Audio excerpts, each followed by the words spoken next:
पूज्य गुरुदेव श्री कमल नयन जैन से कह रहे हैं, गुरुदेव मैं मंदिर व्यवस्था से जुड़ा हुआ हूँ।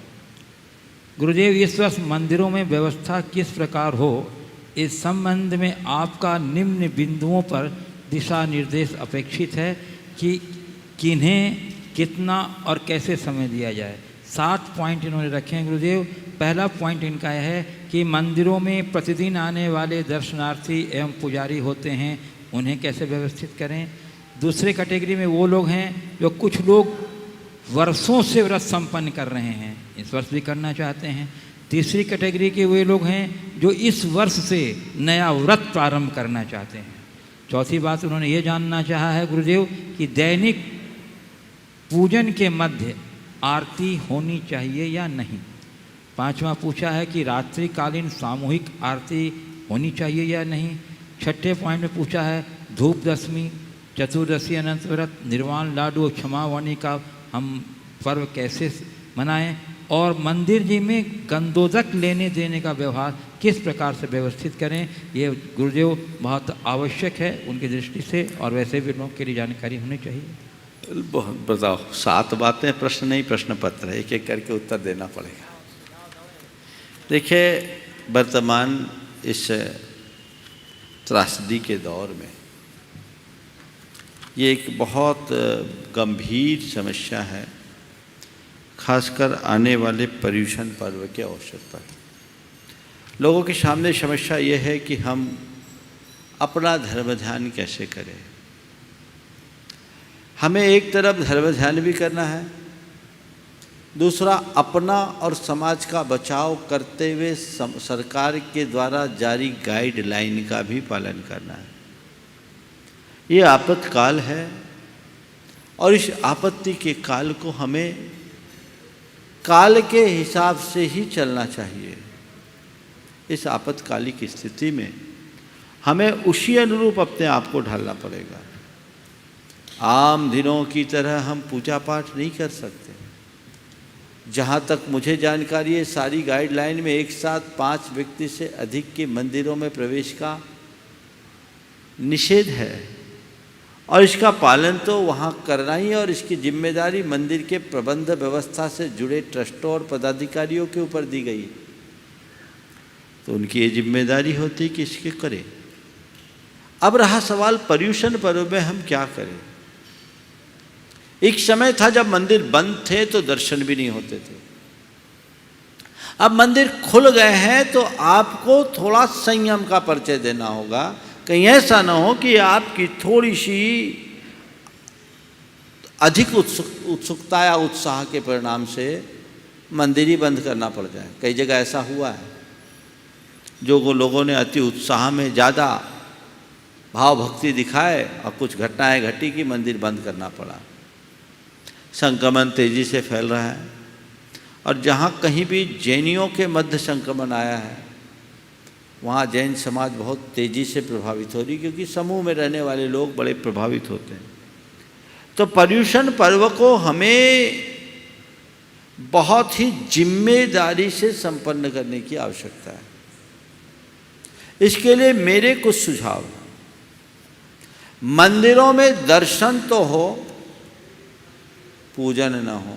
आम जनों के लिए दर्शन करने के लिए भी लोग एक साथ न पहुंचे। मंदिर आप सुबह से शाम तक खोल सकते हैं। अपने अपनी सुविधा से आप मंदिर जाइए, वहाँ कोई द्रव्य मत चढ़ाइए। मेरे पास जो लोग आते हैं मैं उनको श्रीफल तक नहीं चढ़ाने देता। आप बंधन कीजिए, द्रव्य मत चढ़ाइए, गुल्लक में द्रव्य डाल दीजिए, गुल्लक वाला। द्रव्य चढ़ाने की कोई ज़रूरत नहीं है। आप भगवान को ढोक दे करके आ जाइए और कम से कम समय मंदिर में बिताइए। एक काम तो ये कर सकते हैं। महाराज जो 10 लक्षण व्रत कर रहे हैं उनके लिए क्या करेंगे। तो व्रत आपका ही नहीं, अन्य समुदायों का भी व्रत आता है। अभी लोग गणेश का भी पालन करेंगे, इस वर्ष कहीं पंडाल नहीं है। तो जैनियों को भी तो इस बात का ध्यान देना होगा, और इसमें समाज को भी बचाना तो हमारी जिम्मेदारी है। तो क्या करें। व्रत भी हो तो दर्शन कर ले और घर में आके पूजा कर ले। और ऑनलाइन तो कार्यक्रम चल ही रहा, आप उसका लाभ लीजिए ना। केवल स्थान तो बदलेगा और क्या होगा, वहीं बैठ करके पूजा करें, ऐसी कोई जिम्मेदारी तो नहीं है। देश काल की स्थिति को देख करके चलना चाहिए, क्योंकि मैं देख रहा हूं कि यदि 10 लक्षण में सभी को मंदिर में पूजा करने की अनुमति दे दी जाए तो एक एक मंदिर में 300 400 लोग पूजा करते मिलेंगे, और वह स्थिति हमारी समाज के लिए बड़ा अप्रिय और भयावह होगा। इसलिए मैं यही चाहूँगा कि लोग मंदिर जाएं, दर्शन करें, बहुत है तो महार्घ चढ़ा ले, या मुनि महाराजों की चौका में जैसी पूजा करते उतनी पूजा कर ले, 1 से 2 मिनट की।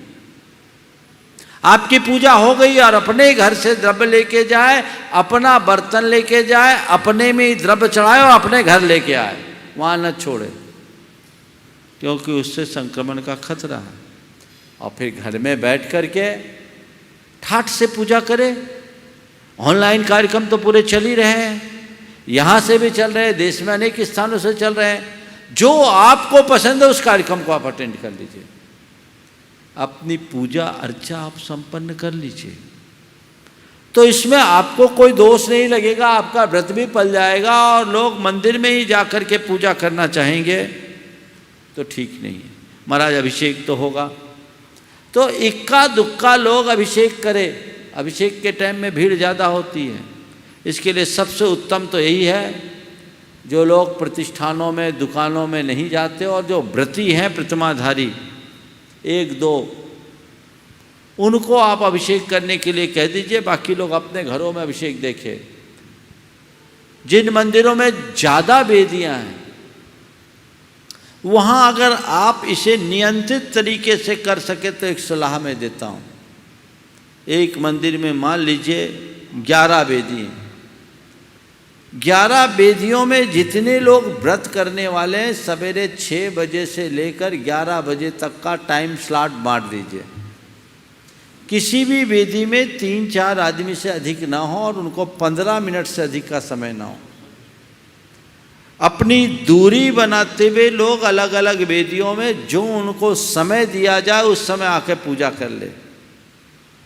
अगर इतने अनुशासन के साथ कोई पूजा करे तब तो उनका पूजा करने का मतलब है, और आपके द्वारा दिए जाने वाली ढील से कोई उसका दुरुपयोग करे तो ये चीज़ ठीक नहीं है।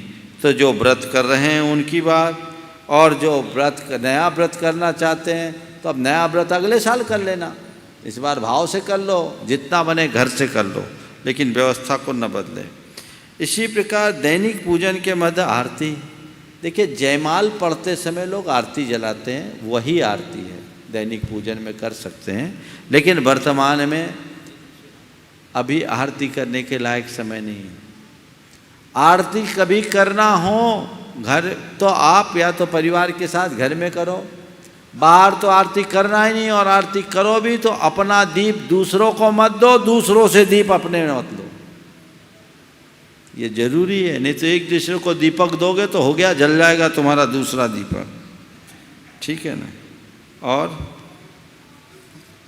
सायंकालीन आरती और सुबह की आरती दोनों की बात है। धूप दशमी चतुर्दशी आदि के कार्यक्रम की बात है, तो भाई धूप दशमी और चतुर्दशी की बात है, इसमें भी हमें केवल कुछ लोगों के मध्य कार्यक्रम करना होगा, सब ऑनलाइन कार्यक्रम कीजिए, समझ गए। घर में भावना भा लीजिए, धूप दशमी हो गई। नैमित्तिक क्रिया जो हमारी समाज की होती, समाज के 1-2 व्यक्ति मंदिरों में वो क्रियाएँ कर ले, चतुर्दशी का अभिषेक भी 1-2 व्यक्ति कर दे, बाकी लोग ऑनलाइन देख ले। सारे कार्यक्रम ऐसे हो रहे हैं। मंदिर में भीड़ इकट्ठी करनी अच्छी बात नहीं है, और गंधोदक लेने देने की व्यवस्था ऐसी नहीं होनी चाहिए, क्योंकि गंधोदक बार बार लेने से संक्रमण होने की संभावना है। अभिषेक हो देना ही नहीं। आपको बताऊं, जब से संक्रमण हुआ है तब से मैंने आज तक गंधोदक नहीं लिया। 2-1 बार सागर में लिया, उसके बाद से गंधोदक ही नहीं लिया। जरूरत नहीं, वंदना कर लो ना, अनुमोदना कर लो एक दूसरे। मैंने केवल इसलिए नहीं लिया कि एक संदेश लोगों को जाए। आप एक दूसरे को गंधोदक लेने देने का कार्य बंद करें, ये व्यवस्थाएं ठीक नहीं है।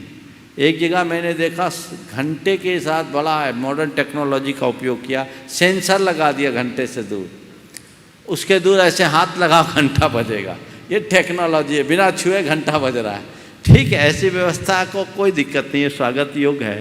एहतियाती कदम जितना उठाना है उठा सकते हैं, ये आप सबकी जिम्मेदारी है। और ये इसीलिए तो सारे कार्यक्रम ऑनलाइन किया गया है। आप घर बैठे आनंद लीजिए। ऐसे समय में यदि आप आग्रह पकड़ते हैं तो वो उचित नहीं है। व्रती हो या अव्रती, सबको संयम का परिचय देना चाहिए। मंदिर में दर्शन करते समय भी आप ऐसे समय जाइए जिस समय मंदिर में कम से कम भीड़ हो ही नहीं, भीड़ तो होनी नहीं चाहिए। 5 आदमी की बात की गई है, 5 से 6वां आदमी दिखे नहीं, ऐसी व्यवस्था करिए ताकि आप सबकी सुरक्षा हो, आप सबकी भलाई हो। नहीं तो इनसे बहुत तेज़ी से संक्रमण फैलता है। कई प्रकरण ऐसे आए हैं कि मोहल्ले का मोहल्ला संक्रमित हुआ है। तो ऐसी घटनाएं ना हों, आप सब इसका ध्यान रखें।